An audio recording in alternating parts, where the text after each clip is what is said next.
ойлаймын өзі қалады деп. Менің пікірім енді. Себебі Мағжан жалпы қазақ әдебиетіне символизмді алып келген алғашқы өкілдердің бірі. Тіпті батыстың, орыстың классиктері оны өте қатты жоғары баға беріп құрметтеген. Тақырыбының өзінде шолпанның күнәсі деп. Жай ғана шолпан емес, және шолпанның кінәсі емес.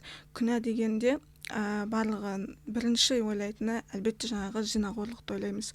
Бірақ ең басында әңгіменің маған бала билік көрме деген тілегі ол дұға болып кетті да. Яғни Алланың берген әміріне, табиғаттың заңдылығына деген бір қарсы тілегі болды. Осы күнә осы жерден басталды негізі. Бірақ кейіннен ол өзінің ойының таяздығын, бала керек емес